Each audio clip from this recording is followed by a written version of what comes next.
Kashmir in northwestern India has been an important east-west transportation centre since early days. To its west stretched Gandhara and Persia, while China lay to the north.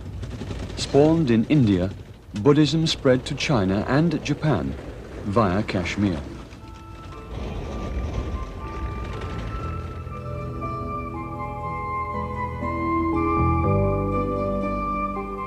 Xuanzang visited this place in the 7th century and studied Buddhism for 2 years. We, the material gathering team, are headed farther north along the route taken by Buddhism towards Ladakh, the legendary Buddhist kingdom in the great mountains of Pamir.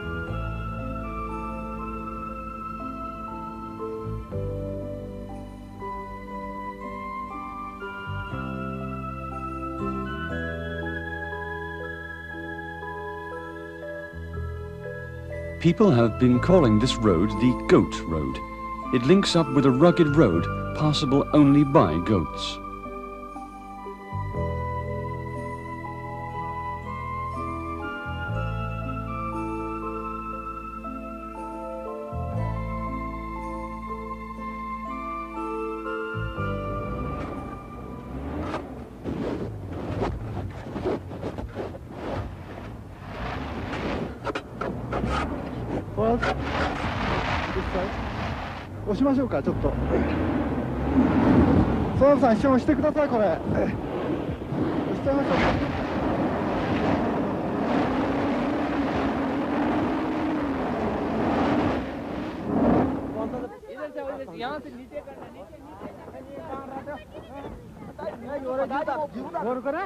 The villagers found us stuck and unable to move ahead.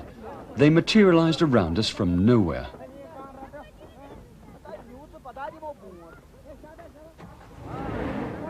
For some unknown reason, the men pushed the jeep with their hands held under the cloak. Their warm-heartedness that has sustained the travelers over the Silk Road since early days is conveyed to us. Ladakh lies 440 kilometers ahead of this signpost. This is the road that traverses one of the highest terrains of the world, since it climbs over a number of ridges more than 4,000 meters in elevation.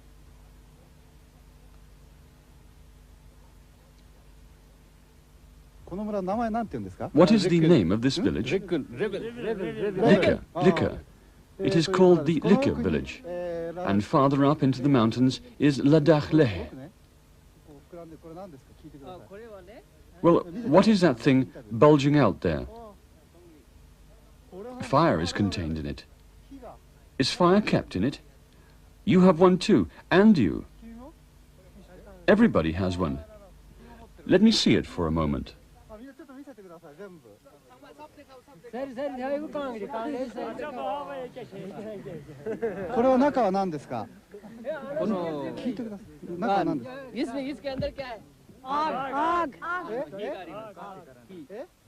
What is inside it? Charcoal. Does it warm you up? Yes. So this is what you keep under the ashes, is it?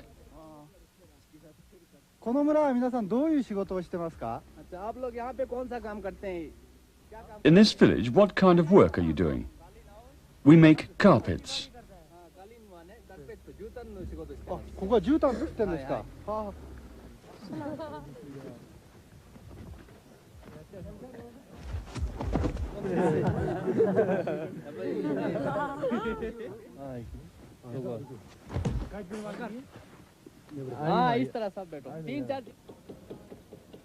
For the half year the village is buried under snow, the people devote themselves to carpet weaving.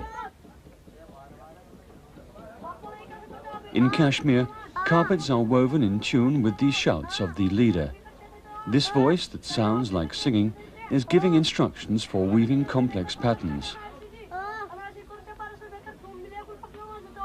Silk carpets require an exceptional amount of work. Even when weaving continues from 8 in the morning till 7 in the evening, the woven length is no more than 2.5 centimeters. 3 or even 4 months are put into weaving a single carpet.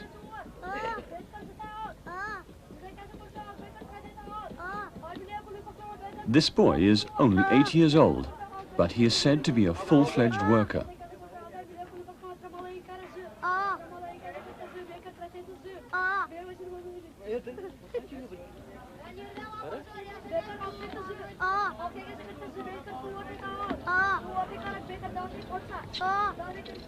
Silk, the raw material, comes from China, while the design is Persian style, and the weavers are Indians.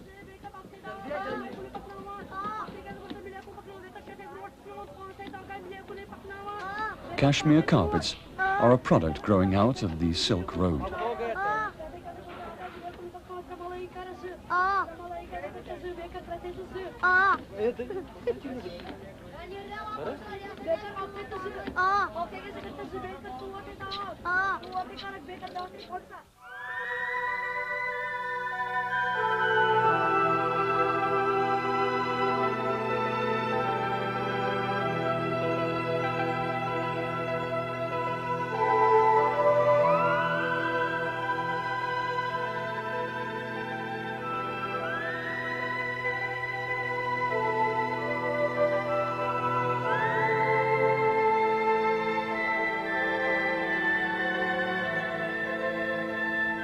In the world of Indian Buddhism, India, the torrid earth, is likened to a muddy swamp, while the great Pamirs, the glacial peaks to the north, are likened to white lotus flowers blooming in the swamp.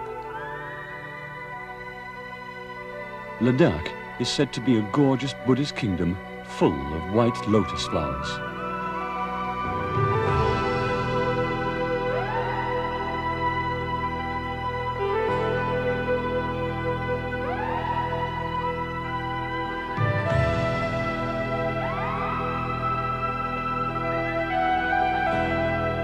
Ladakh lies far ahead.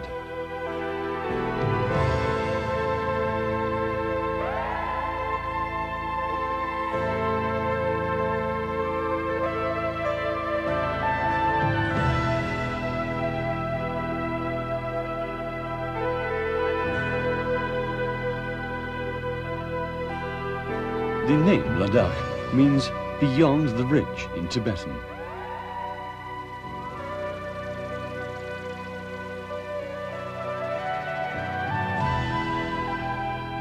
Mountains beyond the mountain, valleys beyond the valley. There is no end to the road.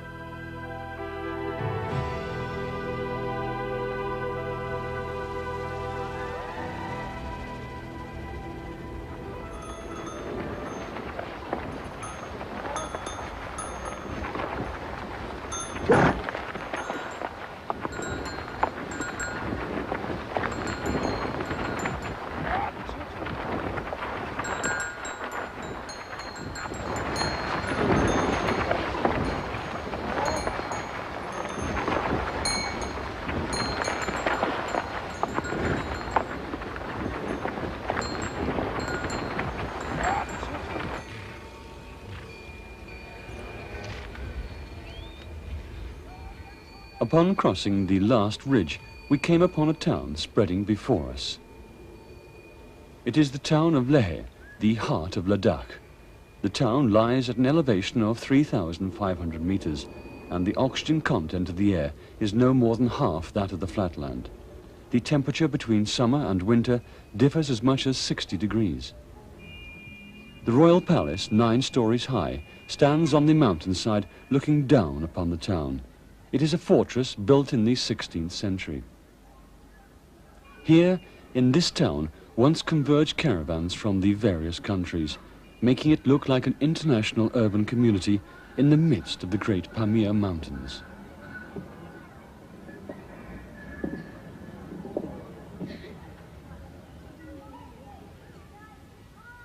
Here is an old man weaving cloths in the street corner. We're told that his business is to provide a traveling weaving service. He takes himself to the house that has given him an order and weaves whatever the customer wants.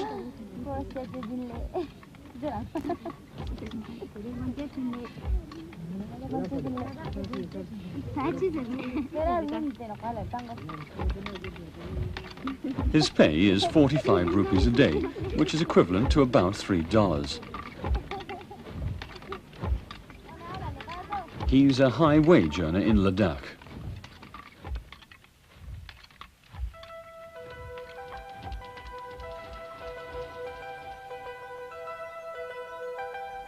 This is a sketch left by Sven Hedin, the great explorer of Central Asia.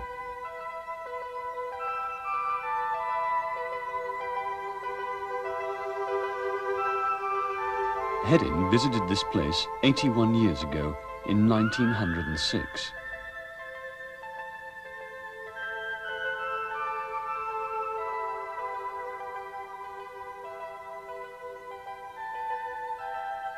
Neither people's faces nor the appearance of the town has changed, as if the flow of time has stopped.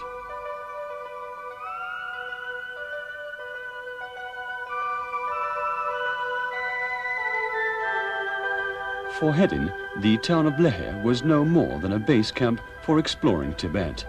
We were blessed with the fortunate opportunity of visiting a treasure house of Buddhist relics, which Hedin overlooked.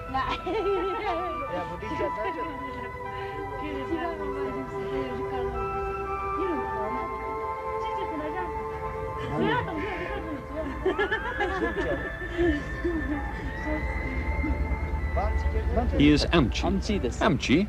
He is called Amchi in our language. Is that sort of doctor still found now? Well, the village people go to the Amchi, but the town people now go to an ordinary hospital.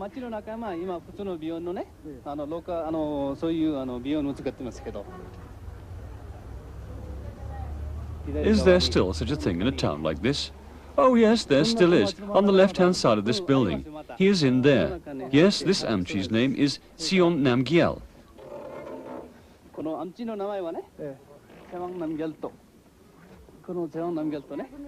Is that his sign? Yes. This is his name and address. For instance, this word Taru is the name of the village. We paid a visit to a doctor known as Amchi in Tibetan.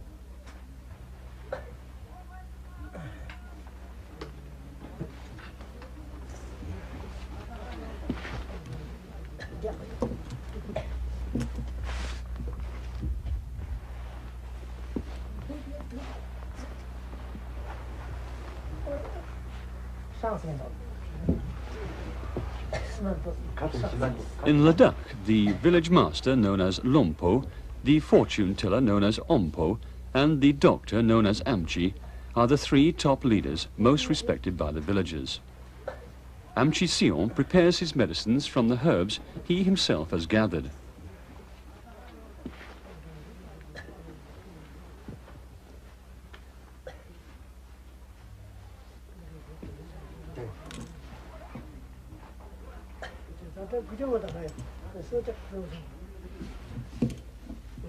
Amchi Sion studied Oriental medicine in Tibet when he was a young man.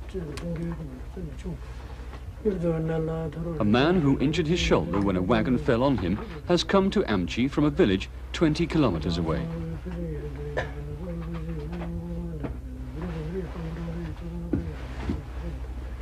Amchi Sion treats any sickness with his hot iron. That is why Sion is respected as an Amchi who cures all illnesses and injuries.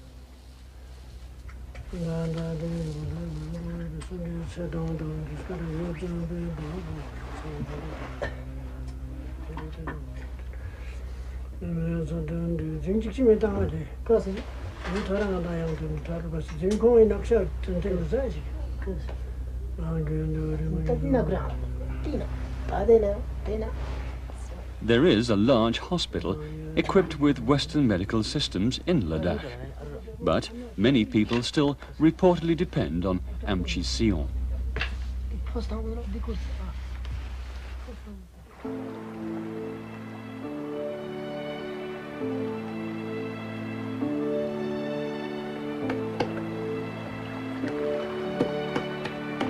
Snow on the Great Pamir Mountains melts and becomes mountain streams, and the river that rises therefrom flows into Ladakh. This is the upper stream of the great Indus River, the mother of civilization.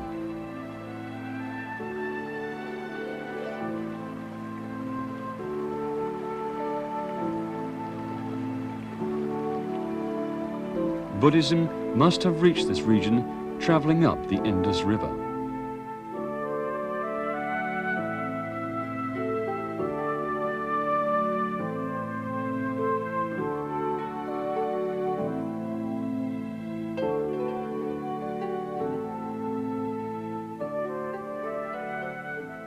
The piece of cloth hanging by the thread is known as tako. Buddhist sutra is printed all over tako. They say the sutras spread all over the world as the wind flaps the tako.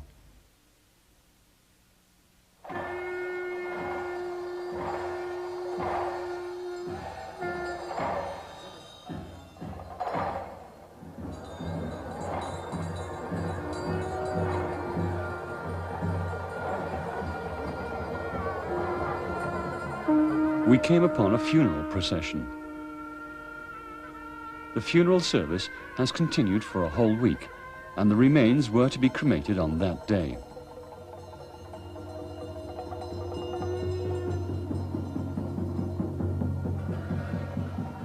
We were told that the funeral was for an old farm woman.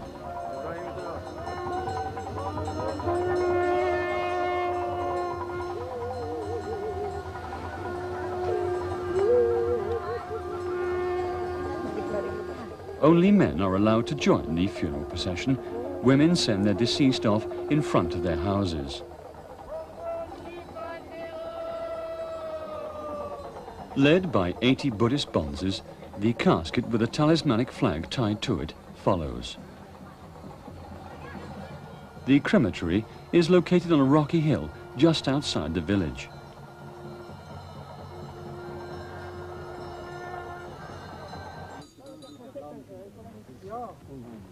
Relatives and villagers say farewell to the deceased and turn back towards the village. The bonzes alone conduct the cremation service.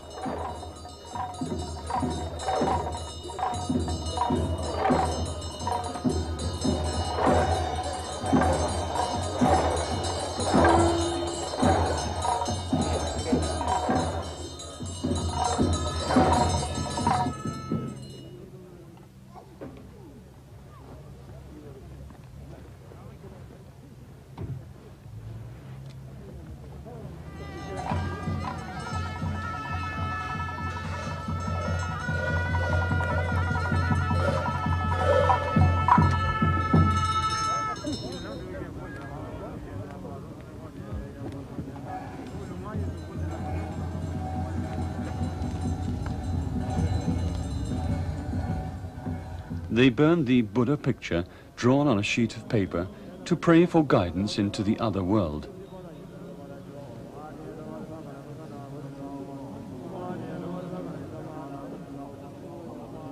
The ceremony is exactly the same as that practiced in esoteric Buddhism in Japan.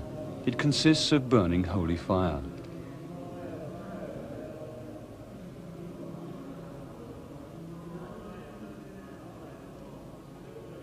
The dead has returned to Mother Earth.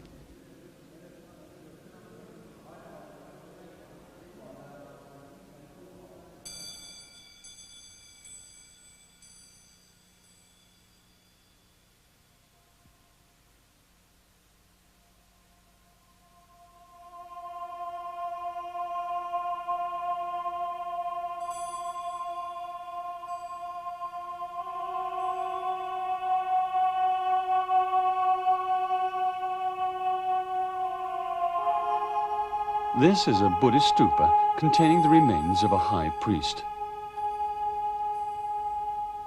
On the rocky wilderness just outside Leh stand 108 Buddhist stupas. The number 108 is a significant number in Buddhism, as the gong is struck 108 times on the New Year's Eve, and the rosary is strung with 108 beads.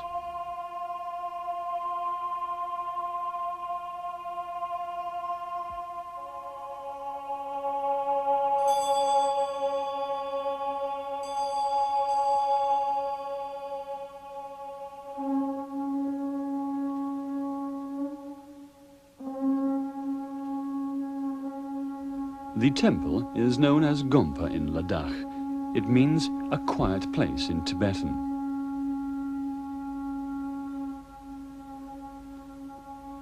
"21 bonzes live in this Gompa. It is one of the smaller temples in Ladakh. 8 o'clock in the morning.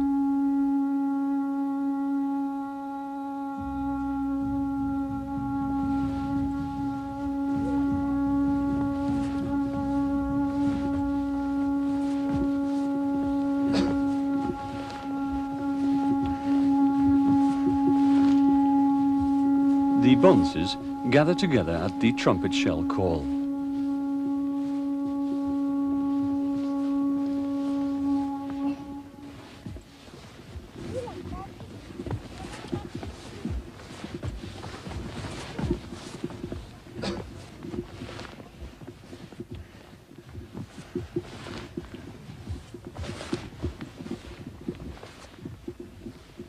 In Ladakh, a little boy of 6, assuming cloistered life, remains in the temple for the rest of his life, neither marrying, nor drinking alcoholic beverage, nor smoking tobacco, nor eating animal meat.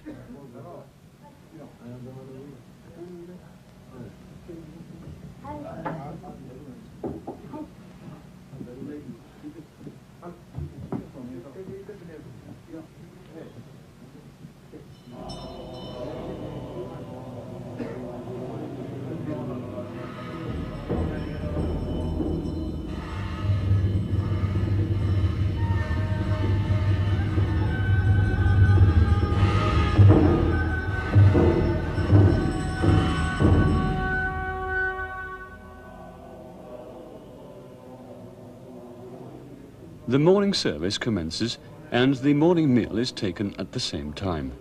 The meal, however, consists merely of butter melted into tea. The bonzes drink 20 or 30 cups of this buttered tea.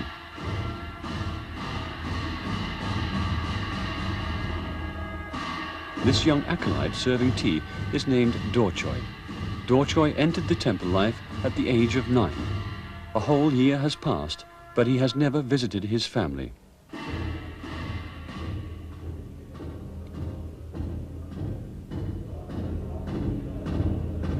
The #1 high priest of this temple.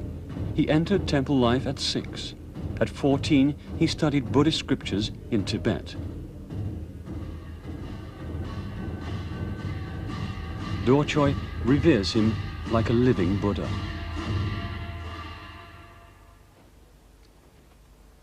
In the afternoon, Dorchoy left the temple along with the high priest. In the morning, they hold services in the temple, and in the afternoon they go visiting and hold services for households.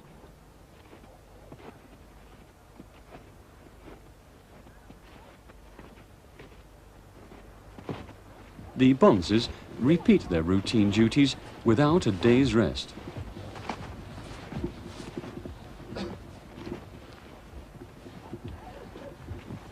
In Ladakh, each household maintains a religious service room.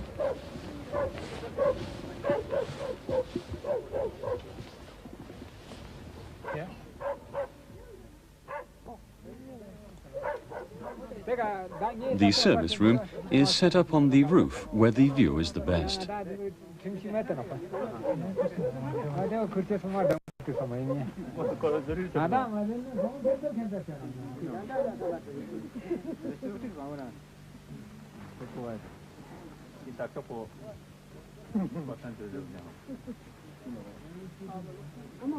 A flag is hoisted on the roof to tell the villagers that a priest is visiting.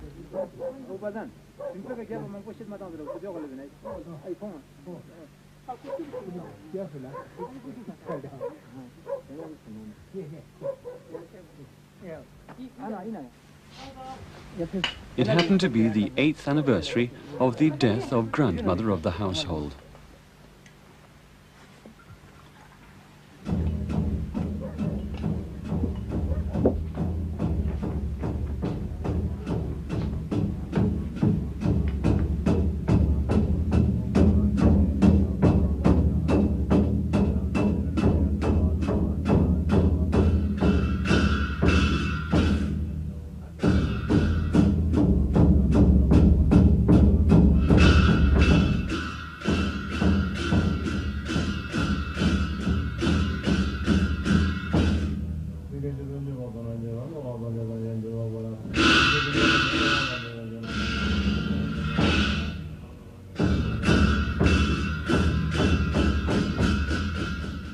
This is how the house is built. The ground floor is reserved for domestic animals, such as the yaks, cattle, donkeys and sheep, about 30 heads of which are kept and cared for like family members.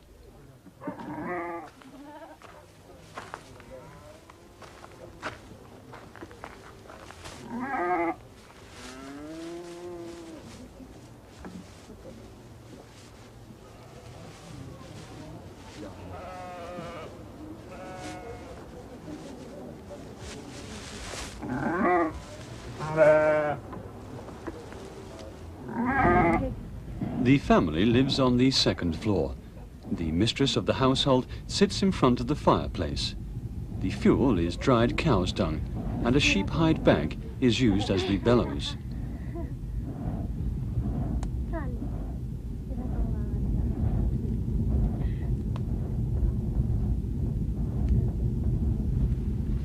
The kitchen forms the center of the interest for the family.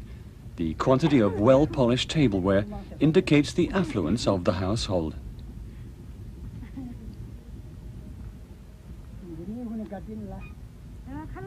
Until about 20 years ago, the system of polygamy, in which one woman served as wife to two brothers, was being practiced in this region. It is also said that one male and one female member of every family had to become Buddhist monk. These systems were based on the need for limiting increase in the number of households, since there was not enough land to accommodate increased population. But now that polygamy has been banned, young people have begun leaving the villages to live in the cities.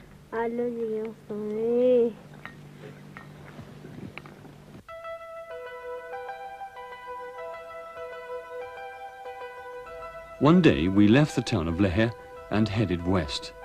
We wanted to visit Alchi Gompa, the oldest Buddhist temple in the Ladakh region.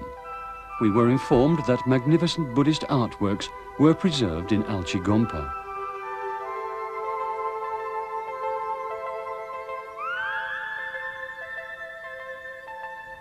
Sven Hedin, who was an avaricious explorer and tried to overlook nothing, had not visited Alchi Gompa. We were given to understand that the most secretly preserved treasure house of Buddhist artworks in Ladakh lay dormant there. 70 kilometers of snow-covered mountain road lay ahead of us, with the temperature down to -20 degrees centigrade. 4 hours by car were estimated to be needed to reach Alchi Gompa.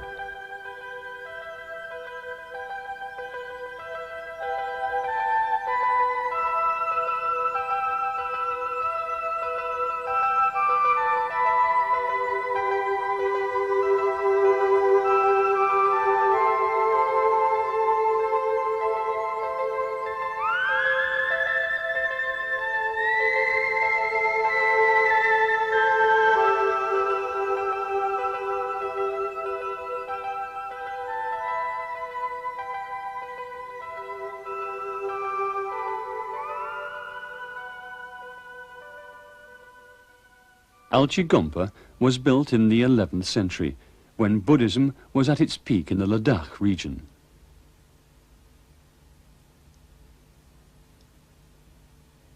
A total of 5 sacred edifices stand here.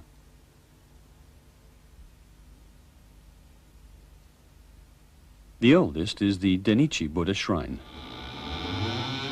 It is a shrine dedicated to Denichi Buddha, who is as familiar to the Japanese as great Buddha images of the Todeji Temple in Nara and of the Hasadira Temple in Kamakura.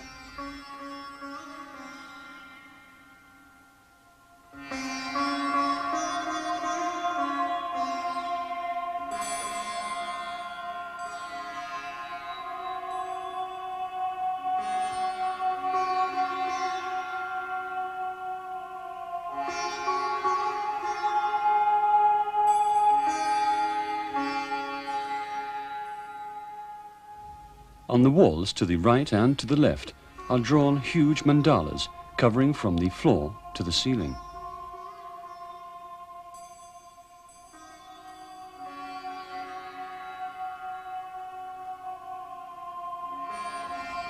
A mandala represents pictorial depiction of countless Buddhas around the center Buddha.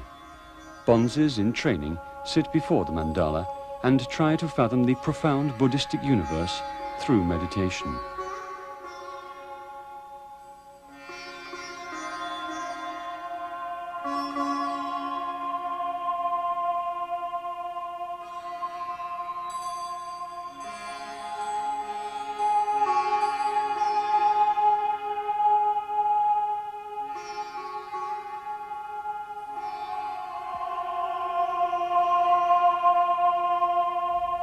Our eyes were glued to the figure of Dainichi Buddha, depicted at the center of the mandala before us.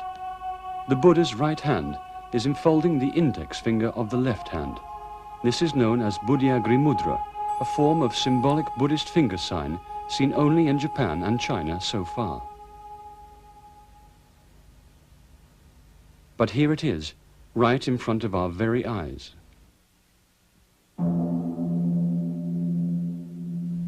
Mount Koya in Japan.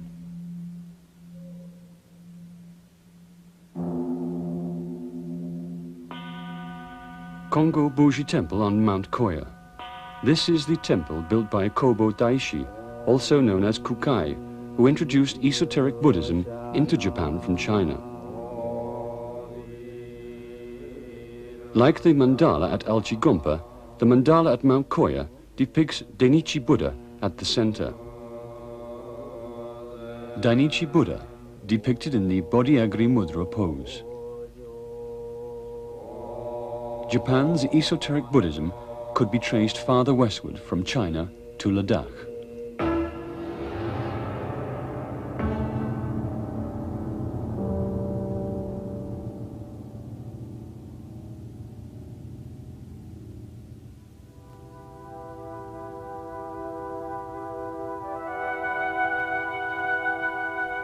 This is the three-story temple that represents Alchigompa. Inside, the first and second floors form the stairwell that houses the Buddha images.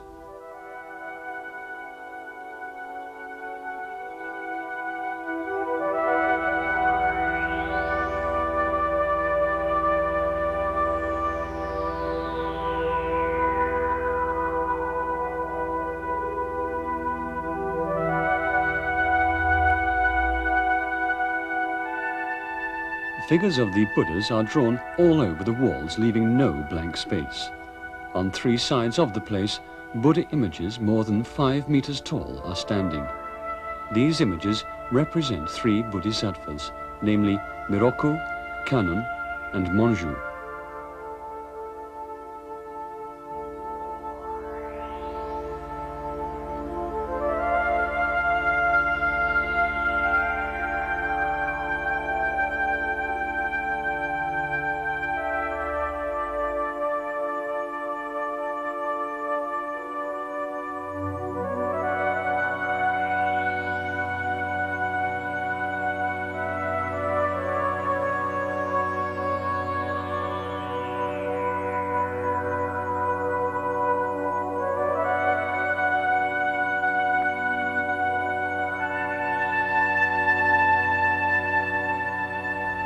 On the garment draped around this Kannon Bosatsu is depicted the palace life in Kashmir.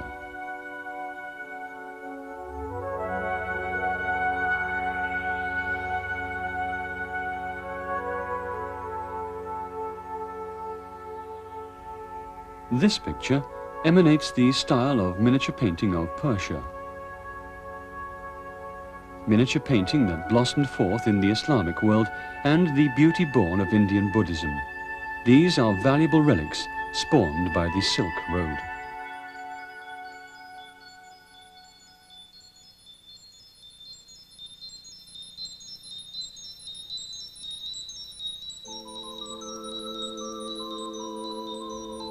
Going up to the second floor, we come face to face with three bodhisattvas surrounded by mandala Buddhas.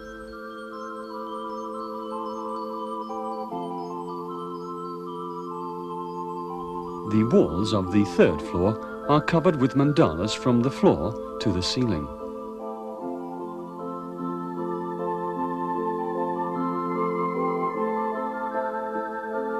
Above Manju Bodhisattva stands a lady bodhisattva known as Tara.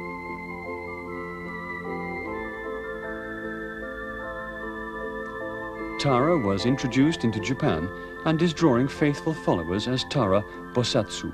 It is the Buddha that saves people from hardships and disasters.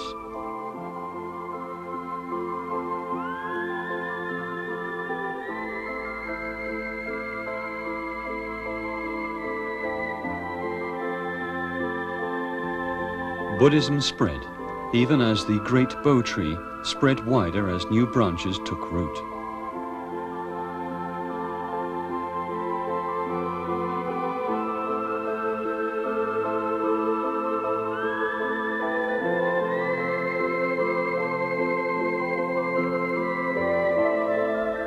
At the Alchigompa, we saw many things that linked up with Buddhism in Japan.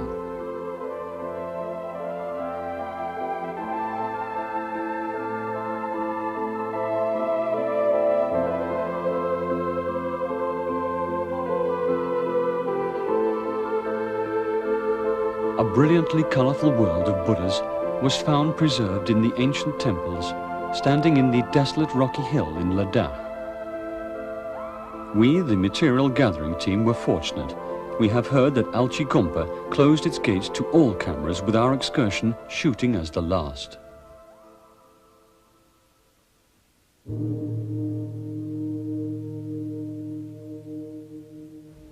The snow was beginning to melt when we chanced to feel the brightness of sunshine. It is the first day of spring on the Tibetan calendar. The sound of the flute is calling to the people from the temple on the rocky hill. The long-awaited spring festival is about to begin. The long winter is coming to an end.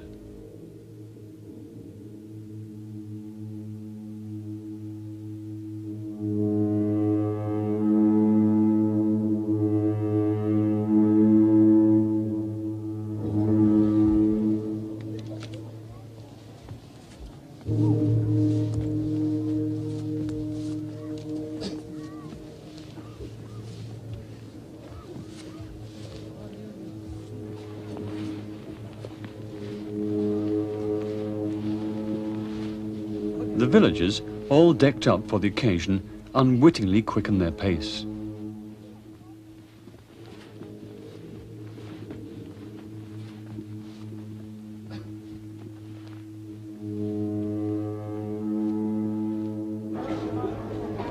It is a spring welcoming festival, held with all-out participation of the villagers and temple bonzes.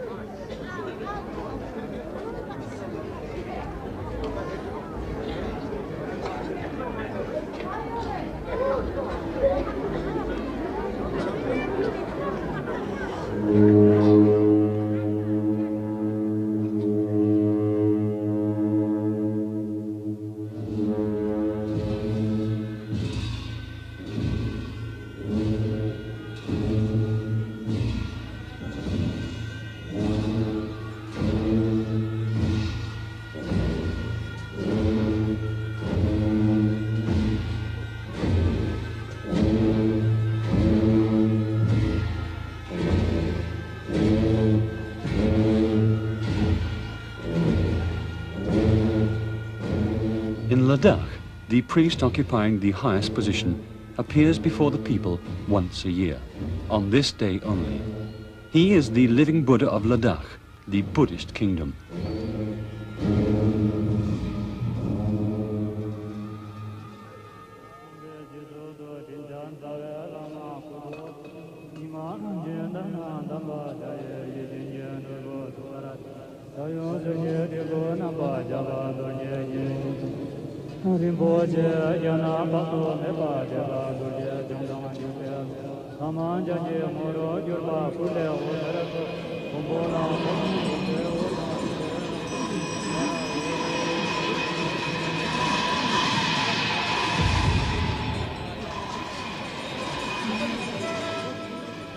On this day only, the sacred hall changes into a stage.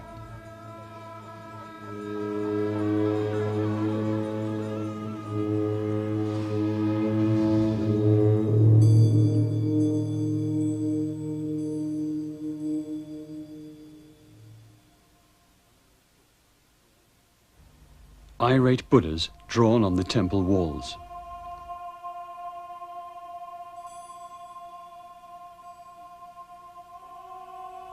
The Spring Festival also is the day these Buddhas are resurrected from the dark world.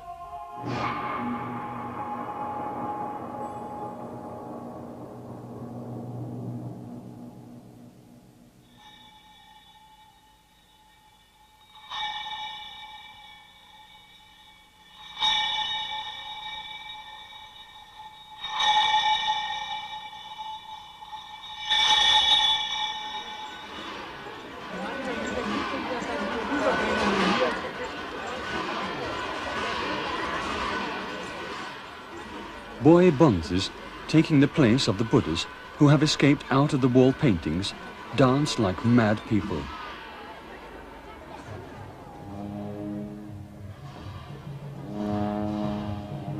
The festival, held once a year, is a long-awaited day of stage performances for the boy bonzes.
The climax of the festival comes at driving out of evil spirits.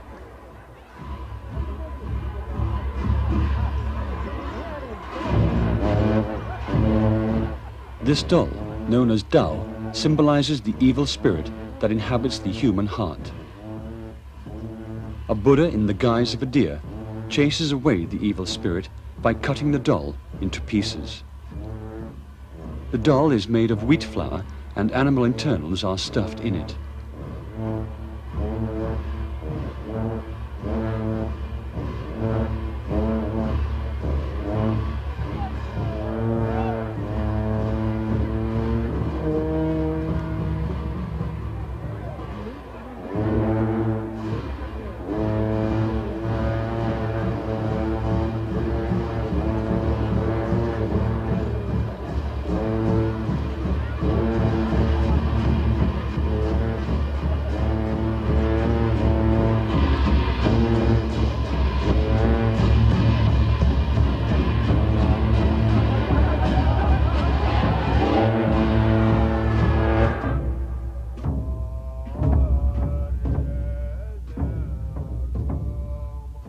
With offerings made to the Buddhas thrown into fire, the festival that has lasted for 2 days comes to an end.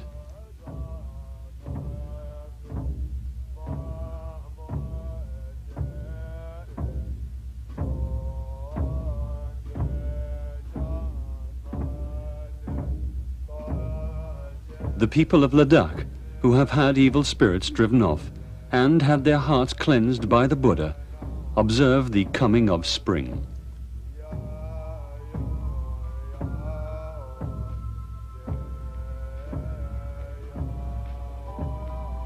Embosomed deep in the great Pamir Mountains, Ladakh proved to be a legendary land, still preserving Buddhism.